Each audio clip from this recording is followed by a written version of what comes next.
The radian international school આ શાળાની શરૂઆત કેવી રીતે થઈ હતી? અમને ઘરેણા વેચીને મારા ફાધરે ભણાવેલા છે. 2002 માં જ્યારે મારા ફાધરે શરૂઆત કરી ત્યારે એમનું એક વિઝન હતું, એક ગોલ હતો. ખરેખર એજ્યુકેશન જેને લેવું છે પણ પરિસ્થિતિ નથી તેવા વિદ્યાર્થીઓને પણ આપણે ભણાવ્યું. કંઈક ને કંઈક સમાચાર આવતા હોય છે, સ્કૂલ પઠાણી ઉઘરાણી કરે છે. તમારી શાળા આવી રીતે સમાચારમાં કોઈ દિવસ આવી નથી. આની પાછળનું કારણ શું? સ્કૂલ છે ને પઠાણ ઉઘરાણી જનરલ કોઈ નથી કરતી. તમે એને જાણ કરો કે મારે આ વર્ષની પરિસ્થિતિ આ પ્રમાણે છે તો મારી ફીસ જે છે હું અત્યારે ભરી શકું એમ નથી. તો મારા ખ્યાલથી કોઈ પણ સંસ્થાના ઓનર કે કોઈ પણ પ્રિન્સિપલ કે કોઈ પણ ટ્રસ્ટી એવું નહીં કે તમે કાંઈ વાંધો નહીં, તમે અત્યારે એલસી લઈ લો, તમને સમય આપશે. રેડિયન ઇન્ટરનેશનલ સ્કૂલનું કોઈ પણ પ્રોગ્રામ, કોઈ પણ ઇવેન્ટ મિનિંગલેસ નથી હોતી. અમે હરેક પ્રોગ્રામ કે હરેક ઇવેન્ટ જે કરીએ છીએ એક પ્લાનિંગ સાથે કરીએ છીએ, ગોલ સાથે કરીએ છીએ. આપણે ભણતા ત્યારે એક સમય હતો, આપણા શિક્ષકો આપણે ધમાલ કરી એટલે ધોઈ નાખે. અત્યારના વાલીઓને આ સહન થતું નથી. એના પરિણામો ભવિષ્યમાં તમે શું જોવો છો? પેરેન્ટ્સ આવીને એમ કે મારા છોકરા ઉપર ટાર્ગેટ કરે છે. હવે ટાર્ગેટ કરવાનું કોઈ રીઝન આપો અમને કે ભાઈ શિક્ષક તમારા છોકરા ઉપર ટાર્ગેટ કરે છે તો શું ટાર્ગેટ કરવાથી તમારું જે 7-12 છે એમાં ટીચરનું નામ એડ થઈ જશે, એની જે સેલેરી છે એમાં વધારો થઈ જશે. ભવિષ્યમાં જ્યારે આ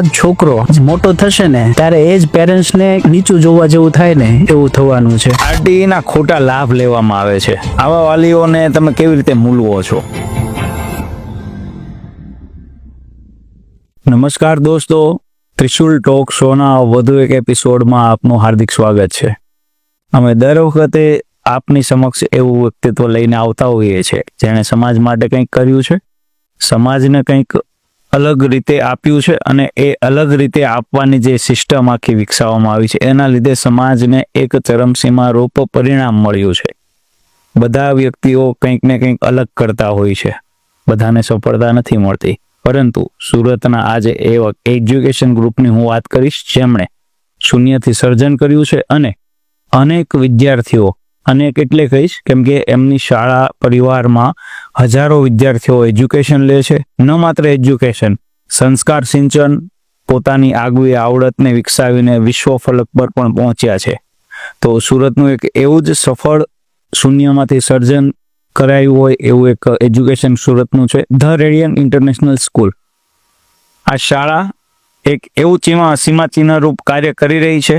એમના સંચાલકો કઈ રીતે અન્ય શાળાઓ કરતા અલગ સિસ્ટમ વિકસાવીને એજ્યુકેશન તો ઠીક, શૈક્ષણિક, સંસ્કાર અને સ્પોર્ટ્સ આ સિવાય અન્ય ઘણી એવી વાતો છે જે આ સ્કૂલને અન્ય સ્કૂલ કરતા અલગ બનાવે છે.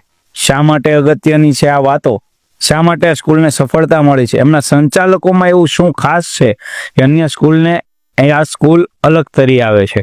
તો આજે એમના સંચાલક કિશનભાઈ માંગુકિયા આપણે સ્ટુડિયોમાં ઉપસ્થિત છે. સ્વાગત છે કિશનભાઈ ત્રિશુલ ટોક શોમાં. Thank you so much. તમારી શાળા સુરતની અનેક શાળાઓ કરતા અલગ તરી આવે છે. સુરતમાં હજારો શાળાઓ છે.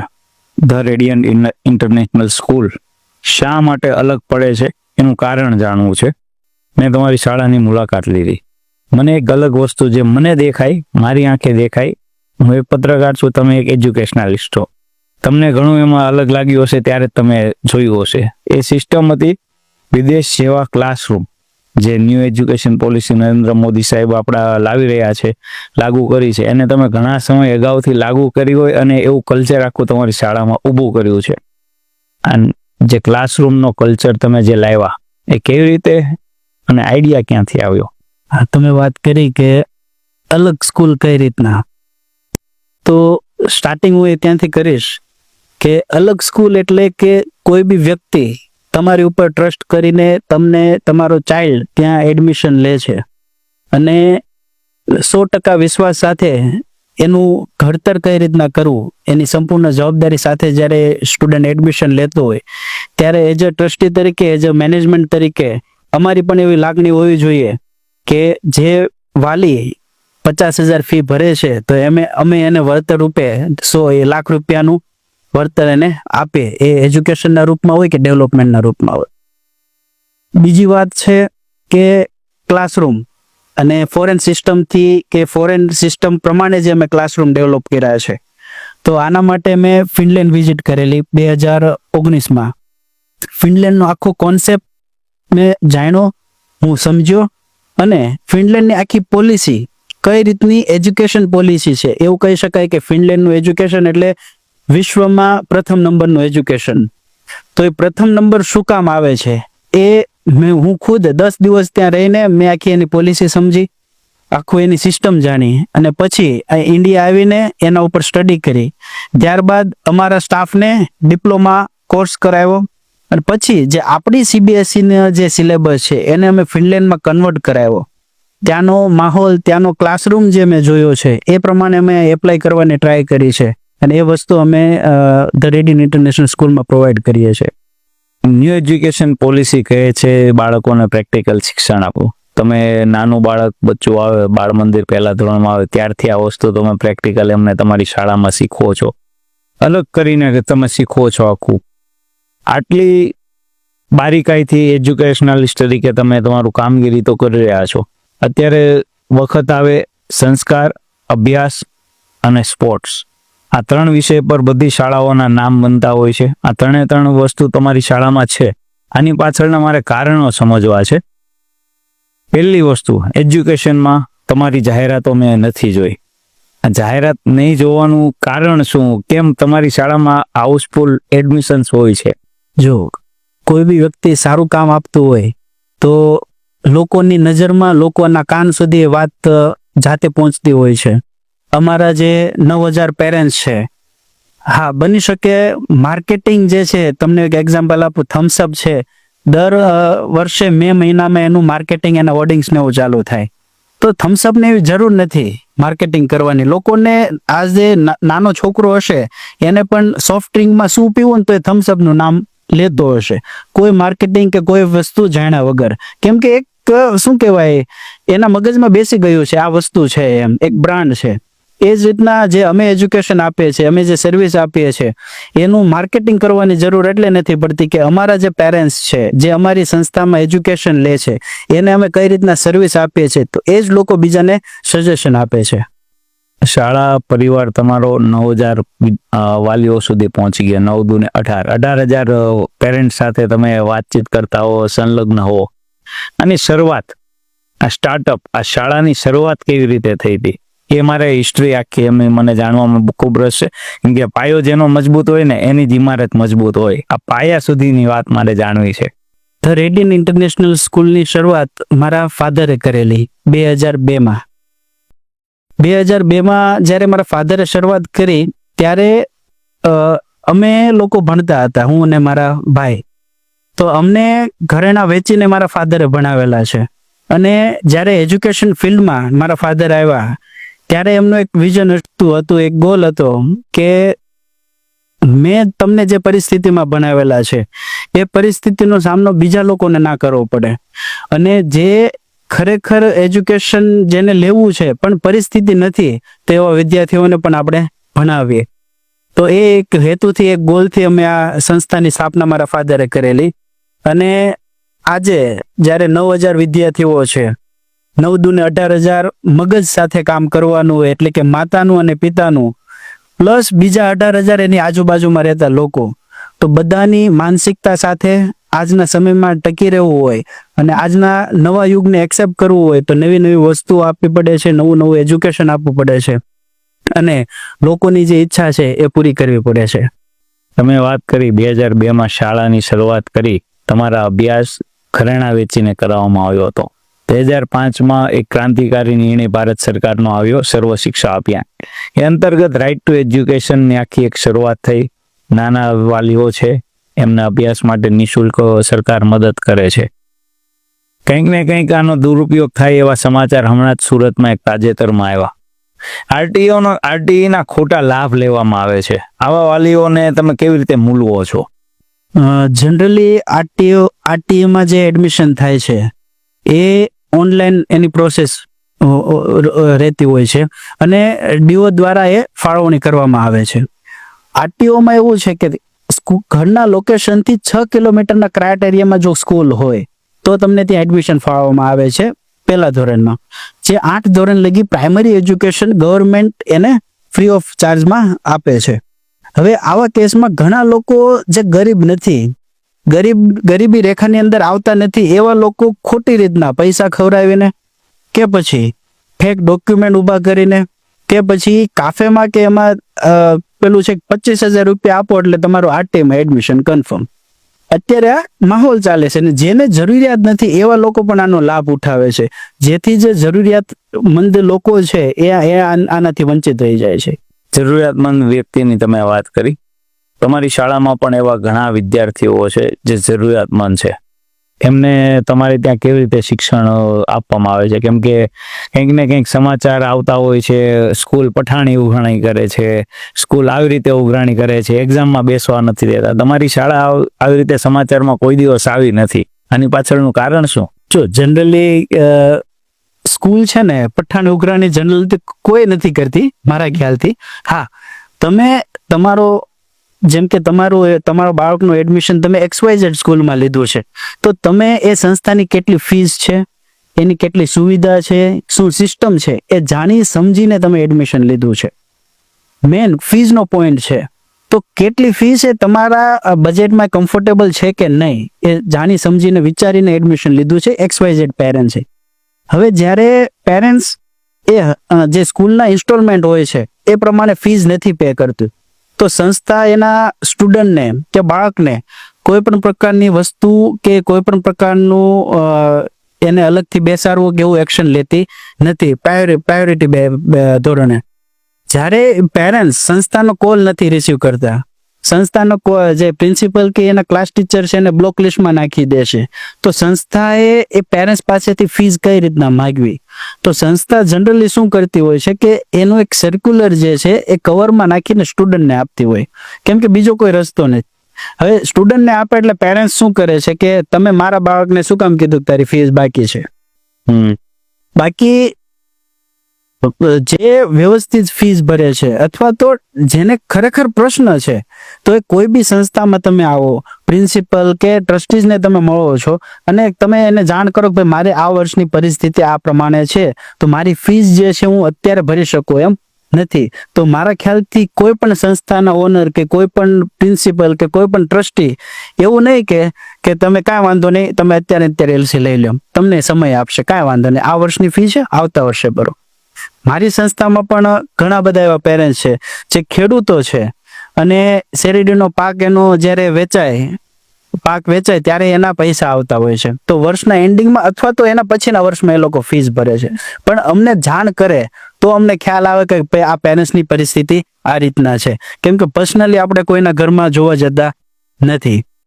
પછી જે જરૂરિયાતમંદ બાળકો છે, જેને ખરેખર પરિસ્થિતિ નથી અથવા તો અમારી સંસ્થામાં 2-5 વર્ષથી ભણે છે અને કાંઈ બી એક્સિડન્ટમાં એના ફાધર એક્સપાયર થઈ ગયા, પરિવારમાં બીજું કોઈ કમાવાળું નથી, તો એવા વ્યક્તિને અમે સ્કોલરશિપ આપીએ છીએ. દીકરી હોય તો જ્યાં સુધી જેમ કે 5મા ધોરણમાં છે અને 12મું ધોરણ લગી એને ભણવું છે, તો 12મા ધોરણ સુધી અમે એને 100% સ્કોલરશિપ આપીએ છીએ, કેમ કે એના ફાધરે નર્સરીથી 5 ધોરણ લગીની ફી અમને ભરેલી છે. એક વિશ્વાસ અમારા ઉપર મૂકેલો છે. 100%. કંઈક ને કંઈક આ વાત મને જે ફી વાળી લાગી એની ઉપરથી એવું લાગ્યું કે વાલીઓ આનો દુરુપયોગ કરે છે, સમાચાર માધ્યમોનો દુરુપયોગ કરતા હશે, કેમ કે સીધી રીતે તો કોઈ ઉઘરાણી એવી રીતે કરતું હોતું નથી. એ તમારી વાતથી 100% સાચી વાત છે. શિક્ષક એક એવો વ્યક્તિ છે, એના માટે કહેવાય છે 100 જે માતા છે 100 માતા બરાબર 1 શિક્ષક, કેમ કે 5 થી 8 કલાક સુધી બાળક એમની પાસે હોય છે, એમની પાસે શીખે છે, રમે છે, આખો દિવસ ધમાલ મસ્તી કરતા હોય.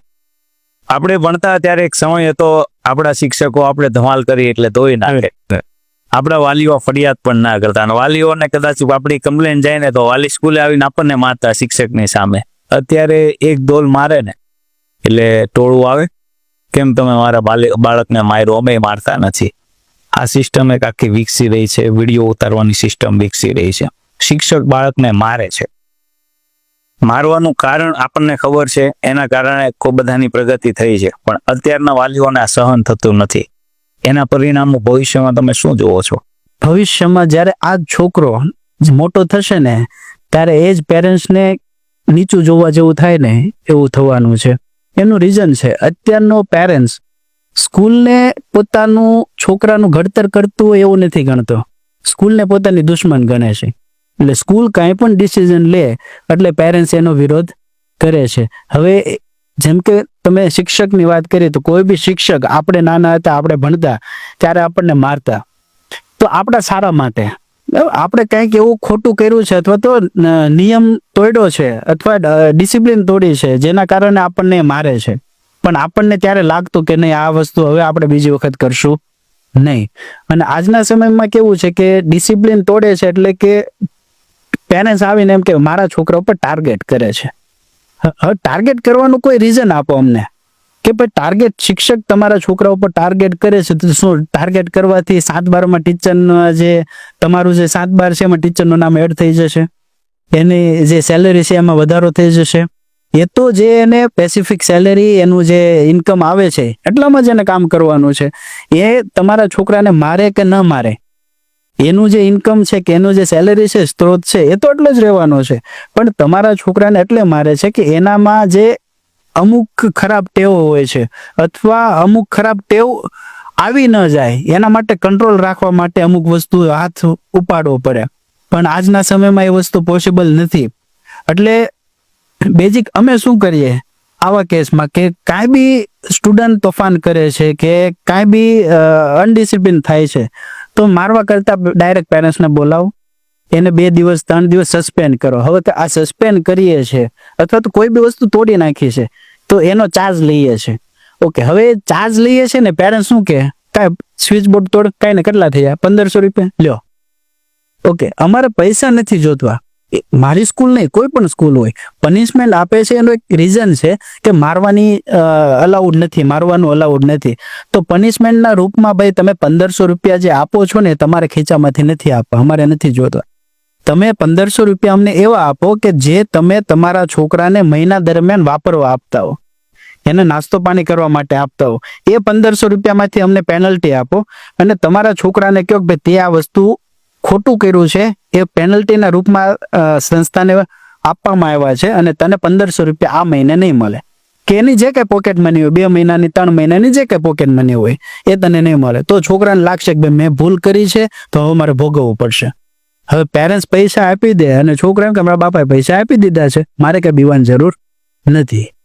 આ તો એ વાત થઈ, વાલીઓ ખોટું, વિદ્યાર્થી કે બાળક ખોટું કરતો હોય તો વાલીઓ એની ડરાવવાને કે શીખવવાને બદલે પ્રોત્સાહન આપે છે. આ તો મોટું બનીને બાળક કંઈક આઈન્સ્ટાઈન બનવાને બદલે પછી બીજું બની જાય છે. જવાબદારી શિક્ષક કરતા વાલીની વધુ છે એવું અત્યારે મને લાગી રહ્યું છે. અત્યારે શિક્ષક શાળામાં ભણાવે, ઘરેથી બાળક હોમવર્ક કરી નાખે. એ સિવાય એક નવું વ્યસન છે મોબાઈલ રીલ્સ. મોબાઈલ અલાઉડ નથી કરતા, એ આપણા સમયે આપણને મહત્વ સમજાયું. અત્યારે વાલીઓમાં અને વિદ્યાર્થીઓમાં ક્રેઝ છે હું સારો મોબાઈલ લઈને જાઉં, મારા કરતા હું આ વિદ્યાર્થી વધુ સારો લઈને આવ્યો, એકબીજાની હરીફાઈ, સારો મોબાઈલ સારી ગાડીનો આવ્યો છે. વાલીઓ આમાં પ્રોત્સાહન કરતા હોય છે. આની સામે તમે કેવી રીતે વિદ્યાર્થીઓને અને વાલીઓને સમજાવો છો? જો અત્યારે દેખાદેખી વધી ગઈ છે કે મારી પાસે આટલા પૈસા છે તો હું આ લેવલે જીવવો જોઈએ, બરાબર? એટલે લોકો શું કરે છે, પોતાથી મોટી વ્યક્તિ છે સમાજમાં કે પૈસામાં, તો એને પોતાના રોલ મોડેલ ગણવા માંડ્યા છે. પણ મારી પાસે આટલા પૈસા છે તો હું આવું તો જીવી શકું ને, અને આની પાસે એપલનો મોબાઈલ છે, મારી પાસે એનાથી અપડેટ વર્ઝનનો હોવો જોઈએ. એક દેખાદેખી વધી ગઈ છે. અને સંસ્કારની વાત કરું તો અત્યારના પેરેન્ટ્સનું ડિમાન્ડ એવી છે કે 100% સંસ્કાર સ્કૂલમાંથી શીખવાડવા જોઈએ. હવે સ્કૂલમાં લિમિટેડ સમય હોય છે, 5 કલાકમાં સંસ્કાર શીખવાડવા, 5 કલાકમાં સ્પોર્ટ શીખવાડવું, 5 કલાકમાં એજ્યુકેશન શીખવાડવું, 5 કલાકમાં તમને બહારનું નોલેજ આપવું. તો આ બધામાં કંઈક ને કંઈક સમયનો અભાવ થાય છે. હવે હું તમને કહું કે તમારો સન જે છે, જે જન્મ થયો છે 2 કે 2.5 વર્ષનો થયો, એને એકડો શીખવાડવા માટે કેટલી મહેનત કરવી પડે? મિનિમમ એને 2.5 કે 3 વર્ષે એને એકડો શીખવાડવા માટે તમારે અઠવાડિયું તો આપવું પડે ને, ત્યારે એ લોકો એ એકડો બોલતા શીખે, એક તો એ લખતા શીખે ને સમજતા શીખે.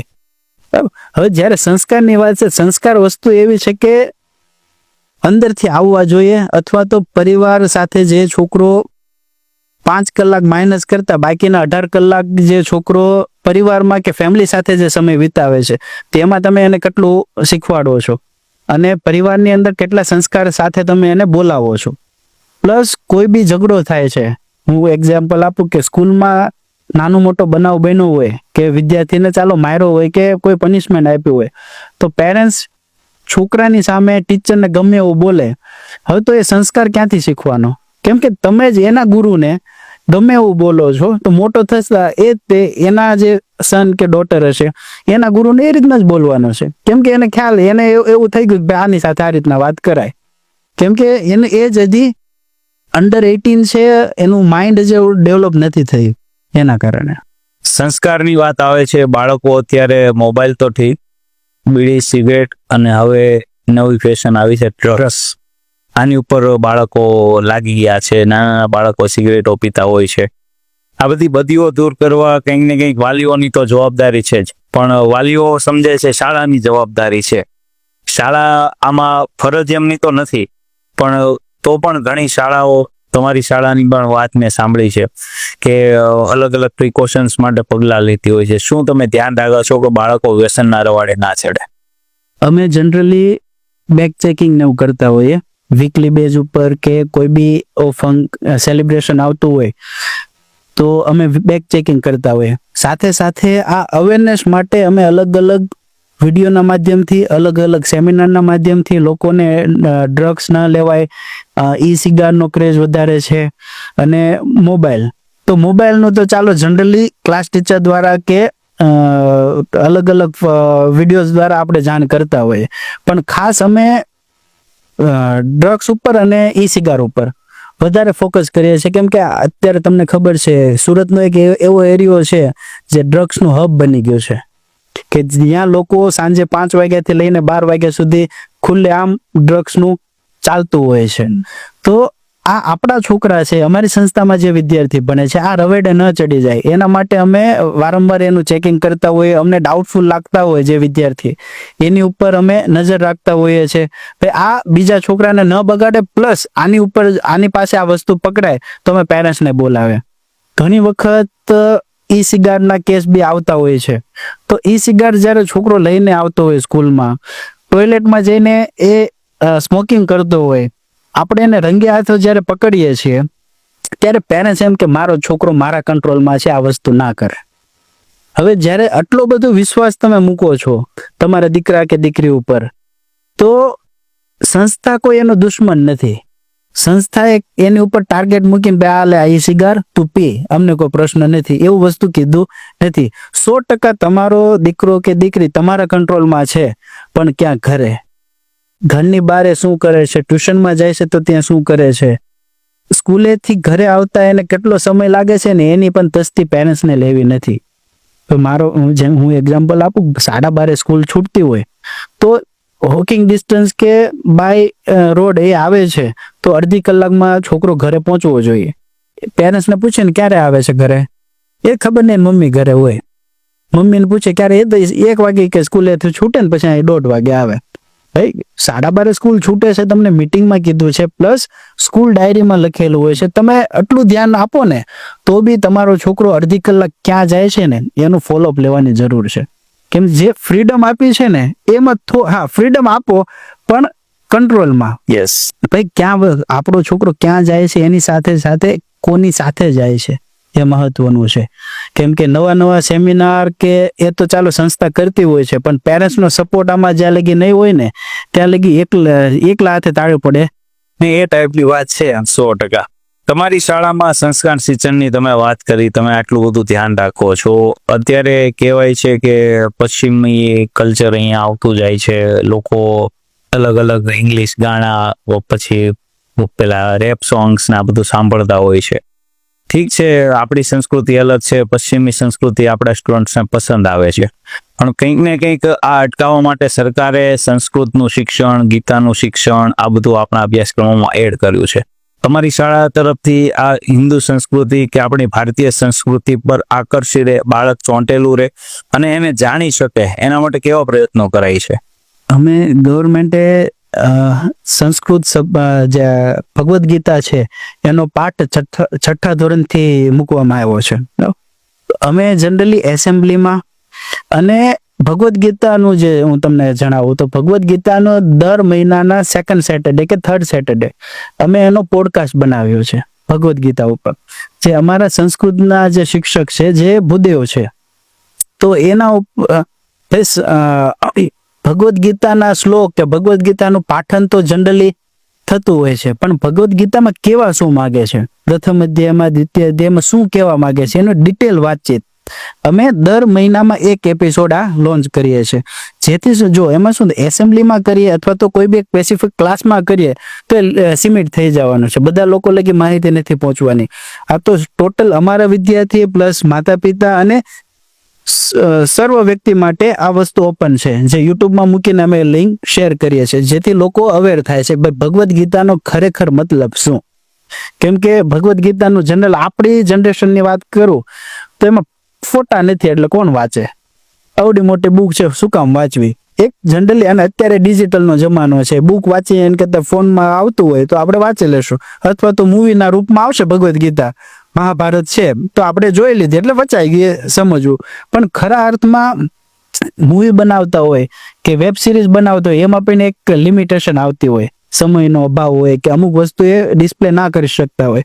જ્યારે આમાં ભગવદ્ ગીતા વાંચવાથી એનો મિનિંગ શું છે એ ડિટેલમાં તમે સમજી શકો. તેના અલગ અલગ એપિસોડ કરતા હોઈએ, પ્લસ વિદ્યાર્થીઓમાં સંસ્કૃતિ જાગે.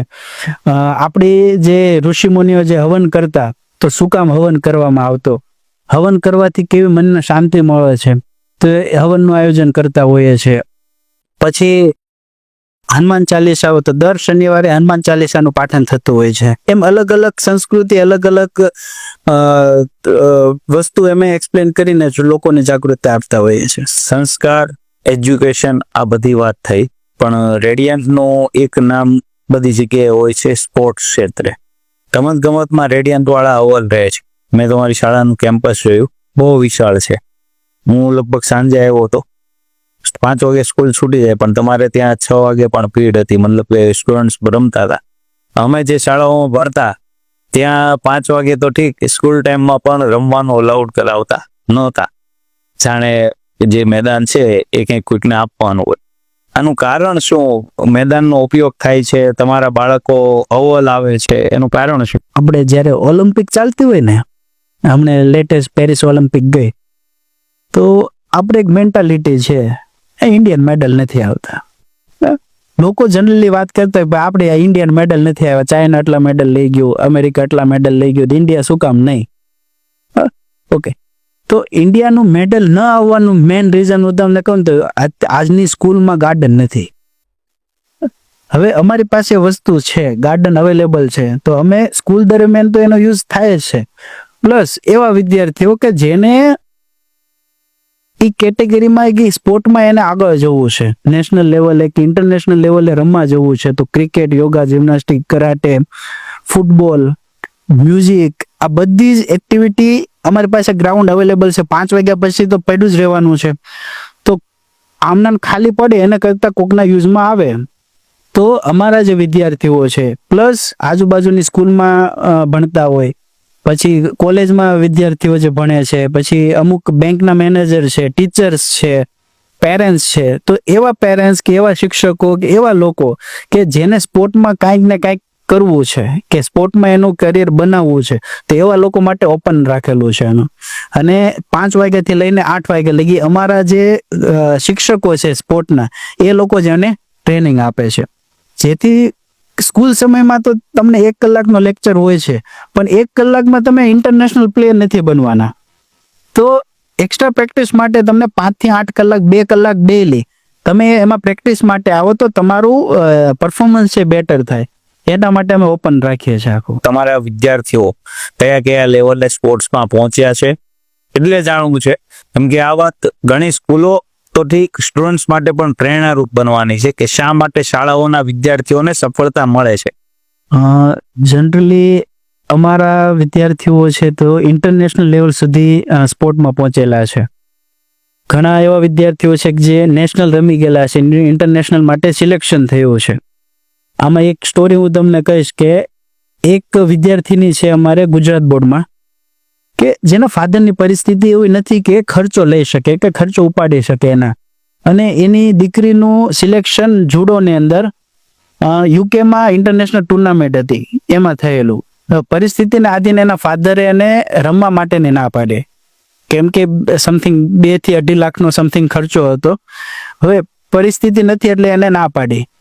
અને આ વાત જ્યારે અમને ખબર પડી ત્યારે અમે એના ફાધરને બોલાવ્યા અને વાત કરી કે જે કાંઈ ખર્ચો છે સંસ્થા ઉપાડશે, તમારી છોકરીને તમે રમવા દો. હારે જીતે એ વસ્તુ ગૌણ છે, પણ એને એક અનુભવ લેવા માટે મોકલો. હવે આજે ઇન્ટરનેશનલ લેવલે અથવા તો નેશનલ લેવલે કે સ્ટેટ લેવલે જ્યારે ગુજરાતમાં કે ઇન્ડિયામાં રમે છે, પણ બહારનો અનુભવ જો તમે મોકલશો જ નહીં તો આપણે આશા કઈ રીતના રાખશું કે આપણે મેડલ ઇન્ડિયા લઈને આવે. આજે ચાલો સ્કૂલ લેવલે કે દીકરી 10મા ધોરણમાં હતી તો પેરેન્ટ્સ તમે મોકલો અને 10મા ધોરણમાં જો ચાલો બાય ચાન્સ જીતીને આવે છે ઇન્ટરનેશનલ લેવલે તો આપણા માટે બહુ ગર્વની વાત છે. હવે એ દીકરી હારીને આવી છે, કાંઈ વાંધો નહીં, એક અનુભવ થયો એને, બરાબર. એનો જે કાંઈ ખર્ચો છે સંસ્થાએ ઉપાડ્યો છે. ભવિષ્યમાં હજી મહેનત કરશે, એક અનુભવ તો એને થઈ ગયો ઇન્ટરનેશનલ લેવલ કેવું હોવું જોઈએ, ક્યાં કઈ વસ્તુ છે ત્યાં અને આપણી ભૂલ ક્યાં ક્યાં છે હવે ખ્યાલ આવી ગયો. હવે 2 વર્ષ પછી કે 3 વર્ષ પછી પાછું એનું સિલેક્શન થાય અને પાછી એ જાય તો મારા ખ્યાલથી એ બ્રોન્ઝ લઈને તો આવશે જ, તે મિનિમમ બ્રોન્ઝ લઈને આવશે, હારીને જ નહીં આવે. કોઈ પણ અનુભવ લેવાથી એમાંથી શીખવા મળે છે, ભલે એમાં નિષ્ફળતા મળી હોય. શાળામાં સ્પોર્ટ્સ માટે આટલું કામ કરે છે, પણ વિદ્યાર્થીઓ વિલન હોય છે. અમારી શાળાનું હું બેક બેન્ચર હતો. કોઈ પણ શાળામાં અમારે તોડફોડ થાય ને તો ટાર્ગેટ પહેલા અમારી ઇન્ક્વાયરી કરવામાં આવે. હવે વિદ્યાર્થીઓ તમારે ત્યાં પણ 100% હશે જ. નુકસાન કરે ત્યારે તમે કેવા પગલાં લ્યો છો? આવા વિદ્યાર્થીઓ જનરલી હરેક સ્કૂલમાં હોય છે. આપણે ભણતા ત્યારે પણ, આજે પણ અને ભવિષ્યમાં પણ. હા, આપણે ભણતા ત્યારે એ જે તોફાન કરવાની વસ્તુ છે એ લેવલની હતી. અત્યારે કેવું છે કે આવા જે વિદ્યાર્થીઓ છે જે તોડફોડ કરે છે તો અમે જનરલી એના પ્રૂફ સાથે પકડીએ છીએ. હું તમને એક એક્ઝામ્પલ આપું. એક છોકરો એવો છે જે સ્વિચ બોર્ડ તોડતો, 1 મહિના લગી કન્ટિન્યુ એને સ્વિચ બોર્ડ તોડ્યું. અમે 1 મહિના લગી ડેલી નવું નખાયું. પછી રાતોરાત અમારે કેમેરા મુકાવવા પડ્યા ટોયલેટની બહાર, પણ કઈ વ્યક્તિ આ તોડે છે. સવારમાં છોકરો આવીને ઢીકો મારીને તોડી નાખ્યું. અમે કેમેરામાં ચેક કર્યું 9 વાગે, એટલે સ્ટુડન્ટને બોલાવીને એના ડાયરેક્ટ એના પેરેન્ટ્સને બોલાવી લીધેલા. છોકરો કે મેં નથી તોડ્યું, એટલે કેમેરામાં રેકોર્ડિંગ હોય, આ બતાવ્યું એટલે પેરેન્ટ્સ સામું જોવે. મેં સાહેબ ઘરે મેં આવું કેમ નથી કરતો, આ ઘરે તોડે બોડે એવું કઈ હોય તો ઓકે, તો અમને પેલું છે કે ભાઈ ઘરે તોડે છે ને આ ભલે તોડતો વાંધો નહીં, અમે નવું નખાઈ દેશું, કેમ કે એના ફાધર નવું નખાવતા હોય એમ. પણ કે ના, ઘરે તો બહુ શાંત છે ને કાંઈ આવું કરતો નથી. મેં અહીંયા કરે છે તમારો છોકરો. મેં કે પેલું ને તોફાની છે એવું નથી કહેતા, પણ અહીંયા મેં આ સ્વિચ બોર્ડ તોડે છે કન્ટિન્યુ 1 મહિનાથી આખું. એટલે પેરેન્ટ્સે એવું કીધું કે આનો જે કાંઈ ખર્ચો નથી જોતો, આ પેરેન્ટ્સને મેં તમે હવે છે ને આ સ્ટુડન્ટને ઘરે લઈ જાઓ, વર્ષ પૂરું થાય ને એટલે મેં આની એલસી અમે તમને આપી દઈશું. કેમ કે જો આવી મેન્ટાલિટી સાથે મેં તમારે સ્ટુડન્ટને રહેવું હોય તો મેં પોસિબલ નથી. કેમ કે અમે તમને સંસ્કાર કરાવી શીખવાડી શકીએ, એજ્યુકેશન આપી શકીએ, તમારું જે રુચિ છે સ્પોર્ટમાં એમાં ધ્યાન આપી શકે. હવે મેં સ્વિચ બોર્ડ તોડે છે એનું ધ્યાન અમે રાખવા બેસું તો આ સંસ્થા મેં અમારે બંધ કરવી પડે. એટલે અલગ અલગ ઘણા એવી કેટેગરી છે જેમાં પેરેન્ટ્સ ઘણીવાર એક્સેપ્ટ કરતા હોય કે નહીં મારો છોકરાનો વાંક છે, બીજી વખત નહીં કરે. મોટા ભાગના પેરેન્ટ્સ એવા છે કે નહીં મારો છોકરો તો મારા કંટ્રોલમાં છે, આ વસ્તુ ના કરે. એટલે ઓવર પેમ્પરિંગ થોડુંક અત્યારના સમયમાં વધી ગયું છે. દેખાદેખી અને કોમ્પિટિશન આ અત્યારના સમયગાળાની જરૂરિયાત બની ગઈ છે. સ્કૂલ એક તમે સેવાકીય પ્રવૃત્તિ તો કહેવાય છે, પણ તમારી માઇન્ડની દ્રષ્ટિએ આ એક સ્કૂલ એ બિઝનેસ પણ કહેવાય. વન કાઇન્ડ ઓફ બિઝનેસમેન તરીકે આપ એથિક્સ કઈ રીતે કામ તમે કરો છો, કામ કરવાના એથિક્સ તમારા શું છે જે તમારી સફળતાનું કારણ બને છે? મેં પહેલા કીધું એમ કે કોઈ પણ બિઝનેસ કે કોઈ પણ સંસ્થા ચલાવી એટલે નીતિ ચોખ્ખી રાખવી જોઈએ.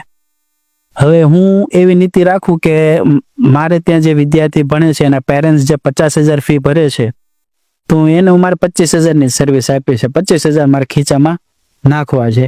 એટલે એક મારી લઈ લેવાની નીતિ જો હું રાખું તો સંસ્થાનો કે કોઈ પણ બિઝનેસનો ગ્રોથ નથી થવાનો. તમારો હાથ હંમેશા ખીચામાંથી પૈસા બહાર કાઢવા માટે અથવા આપવા માટે જો ટેવાયેલો હોય ને તો કોઈ બી બિઝનેસ કે કોઈ બી સંસ્થા આગળ વધે છે. એ જ નીતિથી અમે ચાલીએ છીએ કે અમારી સંસ્થામાં જે પણ વિદ્યાર્થી એડમિશન લે છે, હવે બધું જ જાણીને, બધું વિચારીને, બધું જ સમજીને અને લોકોના રિવ્યુ લઈને એડમિશન લેવા માટે આવેલા છે. તો એને જે કાંઈ ફીસ ભરે છે એનું ડબલ વળતર મારે એને આપવું છે, અને એ પ્રમાણેની હું સર્વિસ એને આપું છું. તો એ લોકો મારી પર વિશ્વાસ મૂકે છે, બીજાને સજેશન કરે છે કે અહીં એડમિશન લેવાય. અત્યારે મંદીનો સમય ચાલે છે. સુરત કહેવાય છે હીરા અને લીરાથી ચાલે છે. લીરા મતલબ કે એમ્બ્રોઇડરી, હીરા તો સૌને ખબર છે. ખરાબ સમય આવે ત્યારે કંપનીઓ બધા કારીગરોને છૂટા કરી દે, તગેડી મૂકે, અને સતત એમ્પ્લોયમાં એવો સૂર વર્તાતો હોય છે કે શેઠિયાઓ અમારી કમાયા, તેજી હતી ત્યારે કમાયા, મંદી આવી ત્યારે અમે તગેડી મૂક્યા. તો તમારે ત્યાં પણ કંઈક ને કંઈક એમ્પ્લોય તરીકે શાળાના શિક્ષકો છે, બસના ડ્રાઈવર્સ છે, આ તમામ લોકો ત્યાં કામ કરતા હોય છે. આ લોકો તમારી સાથે પરિવારની જેમ રહે છે, એ આપણે ચર્ચા થઈ. આનું કારણ શું છે? વળગી રહ્યા છે એમ્પ્લોયીઓ તમને, આટલો પરિવાર ભાવના તમારા વાલીઓમાં અને ખાસ કરીને એમ્પ્લોઈઝમાં છે. એમ્પ્લોયી અને શેઠ એટલે કે બોસ સાથેના કનેક્શન હંમેશા અલગ રીતે જોવાઈ રહ્યા છે. તમારે ત્યાં બોસ અને એમ્પ્લોયીના કનેક્શન કેવા? જનરલી જોવા જઈએ ને તો અમારે ત્યાં ટોટલ 607 જણાનો ટોટલ સ્ટાફ છે, જે એજ્યુકેશન ફિલ્ડમાં શિક્ષકો હોય, હાઉસકીપિંગ સ્ટાફ હોય, એડમિન સ્ટાફ અને ડ્રાઈવર સ્ટાફ. આ જે કાંઈ સ્ટાફ છે એને અમે એમના જે સન કે ડોટર છે તો એમાં એક પોલિસી બનાવેલી છે કે અમુક વર્ષ પૂરા થાય એટલે એને અમુક પર્સન્ટેજ સ્કોલરશિપ એના સન કે ડોટરને એજ્યુકેશનમાં આપીએ, જેથી એ લોંગ ટાઈમ સુધી ટકી રહે. પ્લસ એને એવું ફીલ ના થવા દઈએ કે હું કોઈ સંસ્થામાં કે કોઈ કંપનીમાં કે એ પ્રમાણે સર્વિસ કરું છું, આ મારું બીજું ઘર છે, એ પ્રમાણે એને ફીલ થવું જોઈએ. હવે મોટાભાગના લેડી સ્ટાફ હોય તો લેડી સ્ટાફની સેફટી ખાસ તમારી એની ઉપરની નજર એ નીટ એન્ડ ક્લીન હોવી જોઈએ. તો એ જે દીકરી કે જે સ્ટાફ તમારે ત્યાં જોબ કરે છે તો 100% સેફટી સાથે જોબ કરી શકે. હવે એના ઇન્ટરનલ સ્ટાફ છે, એના ઉપર જે કઈ હેડ છે, તો એ પણ એની પાસેથી જે કામ લેવાનું હોય કે એનો પણ એક સમય હોય કે ભાઈ લેડી સ્ટાફ છે તો તમે એને 5 વાગ્યા લગી કે 6 વાગ્યા લગી એને કોલ કરી શકો, પછી એને કોલ કરવો નહીં, કેમ કે એને બી ઘરે એનું પરિવાર છે, એના દીકરા દીકરીઓ હોય. તો એવી સેફટી સાથે પ્લસ ઘણા બધા એવા સ્ટાફ છે કે જેને હું ડ્રાઈવર સ્ટાફની વાત કરું તો કાંઠા વિસ્તારના ગામડાના ખેડૂતો છે જે એ ભણેલા નથી પણ એને રોજગારી માટે બીજું કશું આવડતું નથી, તો 60 અમારે ટ્રાન્સપોર્ટની બસ છે કંપનીની, તો એમાંથી 50% લોકો એવા છે કે જે આજુબાજુના લોકો જ છે, જેથી બસની અંદર જે અવર જવર કરે છે જે વિદ્યાર્થીઓ કે જે વિદ્યાર્થીની, એને પણ એક સેફટી રહે. કેમ કે અત્યારેનો સમય એવો છે કે લોકોની નજર તરત બગડે, તો એ પણ એક સેફટીનું ધ્યાન રાખીને અમે એ વસ્તુ ધ્યાન રાખતા હોઈએ છે કે કેવા સ્ટાફને લેવો. અને ફેમિલી માહોલ બનાવવા માટે, સ્ટાફને એન્જોયમેન્ટ કરાવવા માટે અલગ અલગ પ્રોગ્રામનું આયોજન થતું હોય કે સ્ટાફને એવું ના લાગે કે અમે નકરું કામ કરવા માટે અહીંયા આવ્યા છે.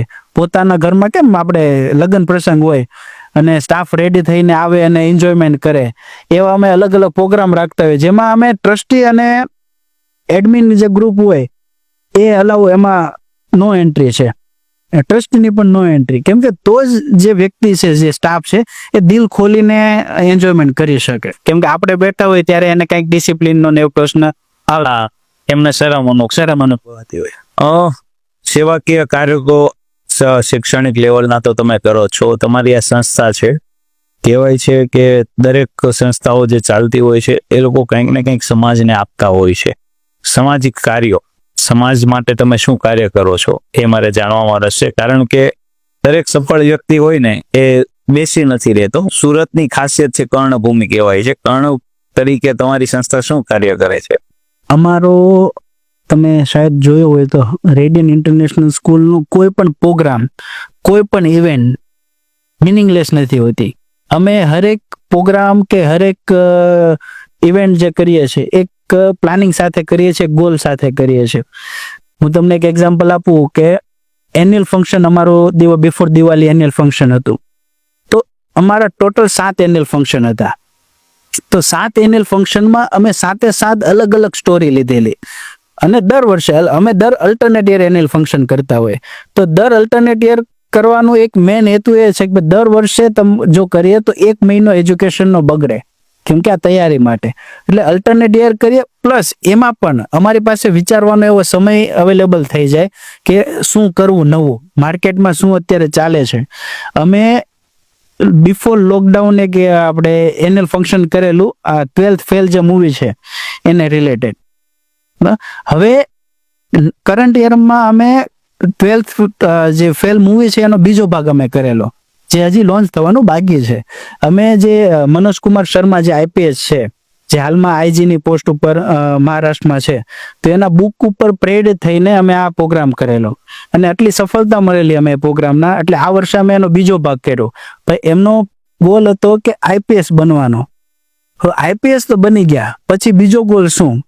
તો એની રિયલ લાઈફમાં એની પાસે જે પહેલો કેસ આવેલો એના ખુદના શિક્ષકનો હતો, અને ત્યારથી એને એ બીજો ગોલ બનાવેલો કે કોઈ પણ વ્યક્તિ કે જે જરૂરિયાત વાળો છે ખોટી રીતના ફસાય નહીં, એ મારો બીજો ગોલ રહેશે. એ જ પ્રમાણે પેરા ઓલિમ્પિકમાં જે અવની જે છે તો એ ગોલ્ડ મેડલ લઈને આવેલા, તો એના ઉપર એક બીજી સ્ટોરી હતી અમારી. પછી એક હતી આપણે એચડીજી ગોલ, સસ્ટેનેબલ ડેવલપમેન્ટ ગોલ, એના ઉપર હતી.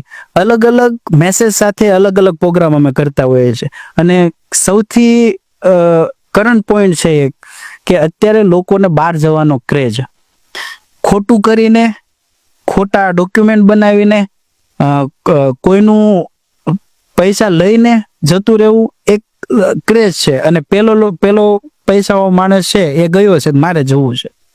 એટલે એવું ખોટું કરીને જે અત્યારે બહાર જાય છે તેના ઉપર અમે આખું એન્યુઅલ ફંક્શન કરેલું. ત્યાં જાય છે, કઈ રીતના હેરાન થાય છે વિદ્યાર્થીઓ, ત્યાં એને કેવી પરિસ્થિતિનો સામનો કરવો પડે છે, એના ઉપર આખું અમે ફંક્શન કરેલા. સાથે દર વર્ષે અમે એક અવેરનેસ કેમ્પેનિંગ કરીએ કે જેમાં અમે એપ્રોક્સ 10 થી 12,000 પબ્લિકને એમાં કવર કરતા હોઈએ. એ અવેરનેસ જે કેમ્પેનિંગ જે છે એનો અમારો મેન હેતુ એવો છે કે લોકોમાં અવેરનેસ ફેલાય. તો મેં આની શરૂઆત અમે બી ફાઇટરથી કરેલી, દીકરીઓને સેલ્ફ ડિફેન્સ શીખવાડવા માટેનો. પછી કોરોના સમય હતો ત્યારે ઇન્જેક હેલ્ધીનેસ, લોકો હેલ્ધી કઈ રીતના રહે એના માટે હતો. કેમ કે કોરોનામાં ઘરમાં રહીને વેબ સિરીઝ જોઈને માઇન્ડ સેટ થઈ ગયેલું. એટલે અમે કર્યું ઇન્જેક હેપીનેસ, લોકોની અંદર હેપીનેસ કઈ રીતના આવે, યોગા કરો, પછી એરોબિક્સ કરો, ટૂંકમાં સ્ફૂર્તિ એક્ટિવનેસ રાખો.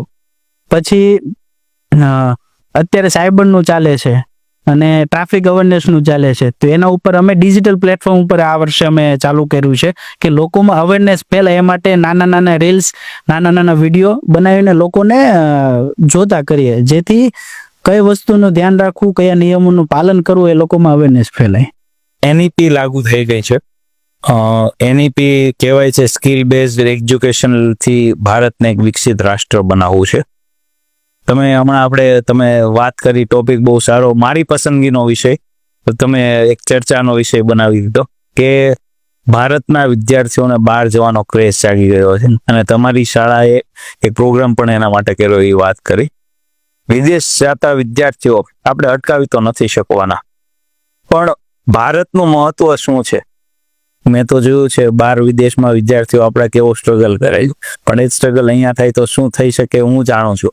પણ આ વિદ્યાર્થીઓ એજ્યુકેશનલિસ્ટ તરીકે તમે મારી કરતા વધુ જાણતા હશો, ભારતમાં શું સ્કોપ છે જે વિદેશમાં નથી? જો અત્યારે એક ક્રેઝ જે છે બહાર જવાનો, હું તો એમ કહું બહાર જવું જોઈએ અનુભવ લેવા.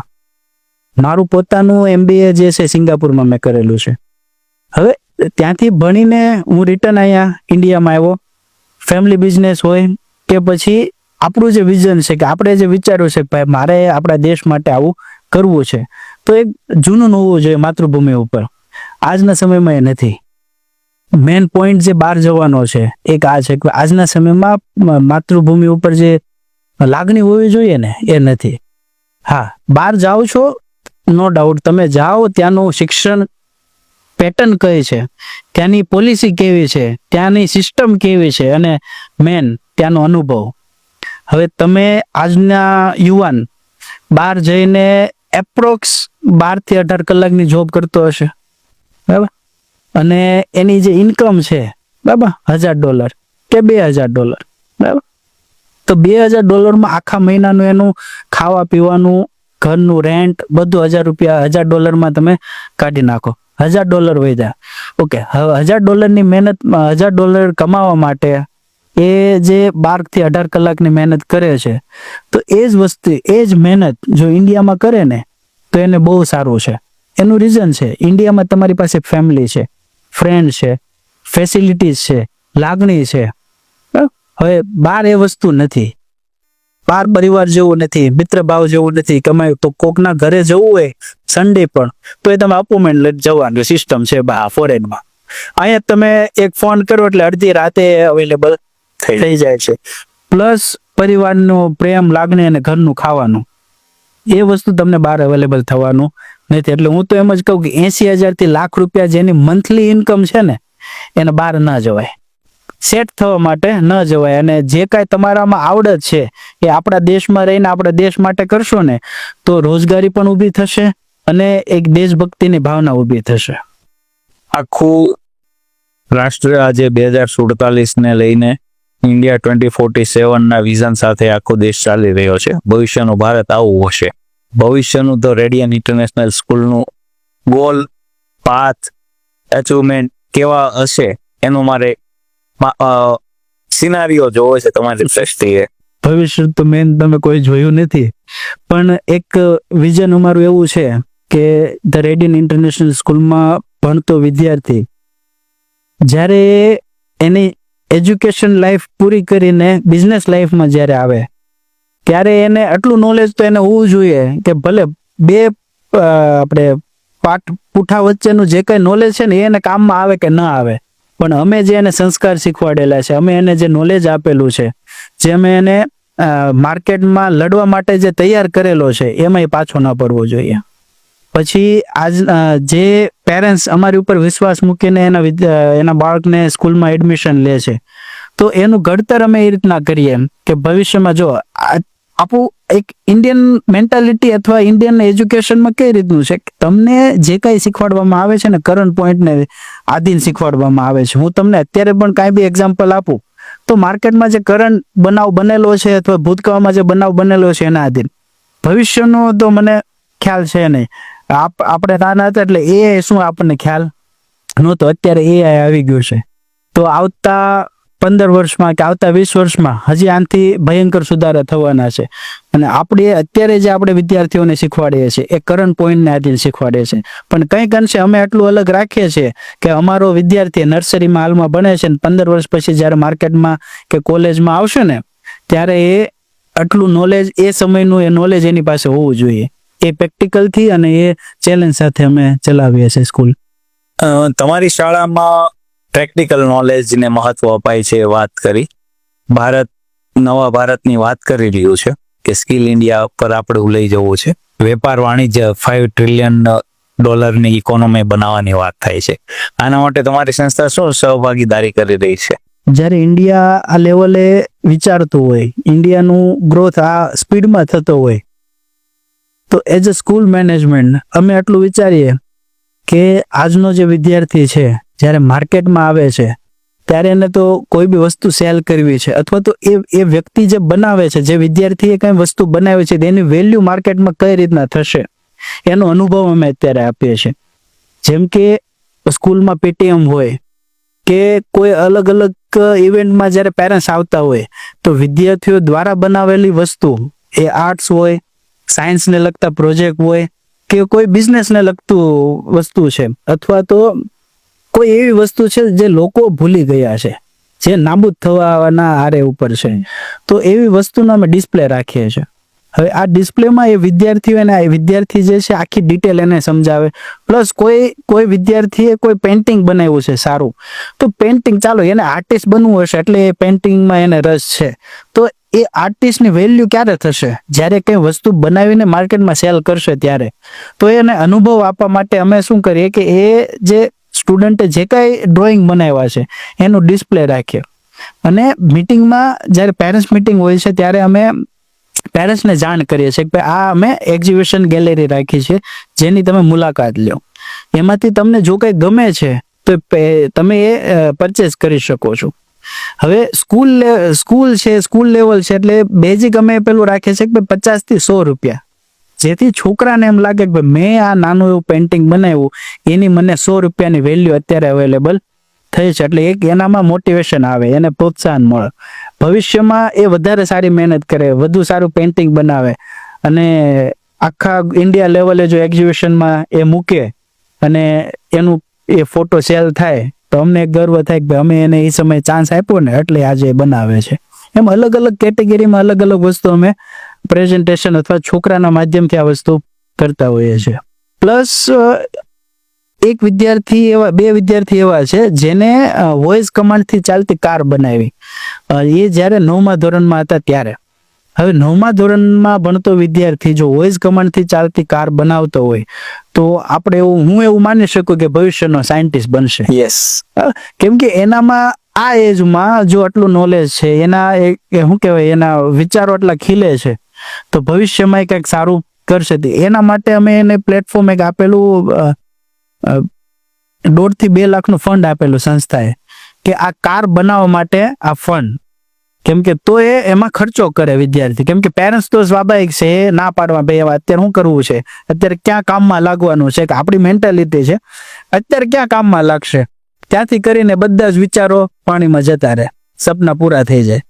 એટલે અમે એ છોકરામાં એ આવડત જોઈ, એટલે અમે 1.5 થી 2 લાખનો એને ફંડ આપ્યો. એ ફંડની એને કાર બનાવી વોઇસ કમાન્ડથી. ભાઈ એને તમે ગો ફોરવર્ડ કહો તો એ આગળ ચાલે, ટર્ન મારવાનું કહો તો ટર્ન મારે, બધા જ કમાન્ડથી. હવે એ જ પ્રોજેક્ટ જો 9મા ધોરણમાં બનાવ્યું છે, તો મેં એને બીજો પ્રોજેક્ટ પણ કીધો છે કે મેં 2 માણસ બેસી શકે ને એ કાર બનાવી દે સંસ્થાના ખર્ચે. એ હું આ ડિસ્પ્લેમાં રાખીશ તારા નામથી. જ્યાં અત્યારે જો એક પેલું છે કે કોઈ પણ વિદ્યાર્થીને સ્કૂલ પ્રત્યેની લાગણી ત્યારે જ જાગે કે જ્યારે ધંધામાં આવે ને ત્યારે. કેમ કે બધી જ બાજુથી હેરાન થયેલો હોય, બધી જ બાજુથી ઘડાઈ ગયેલો હોય. અત્યારે આપણે છીએ તો આપણે જ્યારે સ્કૂલમાં ભણતા ને આપણને એટલી લાગણી નહોતી કે ઠીક છે ભણવા ખાતર ભણી લઈએ, 12 પાસ થાય પછી આપણે રાજા જ છે, કોલેજમાં કઈ કહેવાના નથી. હવે અત્યારે જ્યારે 15 વર્ષ પછી કે 12 વર્ષ પછી મને એમ થાય કે હું એક સ્કૂલની મુલાકાત લઉં, આપણને જે શિક્ષકો ભણાવતા એની સાથે વાતચીત કરીએ, ભાઈ તમે સાહેબ અમને ભણાવ્યું છે, ભલે અમુક અંશે કામમાં આવ્યું છે, અમુક અંશે કામમાં નથી આવ્યું. એક બેઝિક કહું, આપણે ગણિતમાં XY ની કિંમત કાઢતા, હા ક્યાં કામમાં આવ્યું છે અને કોને કામમાં આવ્યું છે. પણ ખરેખર આજના વિદ્યાર્થીઓ પણ ભાઈ X ની Y ની કિંમતને શું કામમાં છે, કયા ધંધામાં કામમાં આવશે.